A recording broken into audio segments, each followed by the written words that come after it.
বলো বিসমিল্লাহ। বিসমিল্লাহ। সুবহানাল্লাহ। সুবহানাল্লাহ। এই ওয়ার্ডগুলো ভালো না খারাপ? ভালো। ঠিক কি না? ঠিক। রাগ করলা? না না। তুমি এই যে তোমার হাত দেখে আমি কিন্তু তোমার সব কিছু বলে দিতে। তোমার সাথে আমার আগে কোনো দিন দেখা হয়েছে? পরিচয় আছে? না না। তুমি অনেক ভালো মানুষ। ঠিক আছে, মেয়েদের পিছনে পিছনে ঘুরো কিন্তু কোনো পাত্তা পাও না, ঠিক কি না? বেঠিক। রাগ করলা? না না। তুমি ব্রাজিল সাপোর্টার, লাস্ট 24 বছরে কোনো কাপ দেখো নাই, বাট এখনও আশা করতেছো ব্রাজিল কাপ নেবে, ঠিক আছে? ঠিক কি না? ঠিক। রাগ করলা? না না। তুমি মেয়েদের ফুটবল টিমের কোচ, কিন্তু ওইখানেও পাত্তা পাও না, ঠিক কি না? ঠিক। রাগ করলা? না না।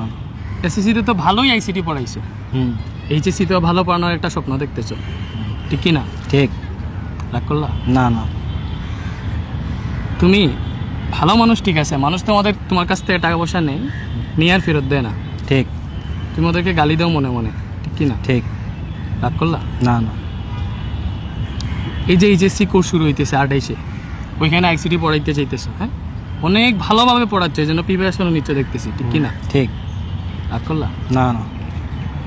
তাইলে স্টুডেন্টদের কি বলবা? ওদের কি হচ্ছে এইচএসসি আইসিটি কোর্সে ভর্তি হওয়া উচিত? উচিত, অবশ্যই উচিত। স্টুডেন্টরা কি ভর্তি হলে রাগ করবা?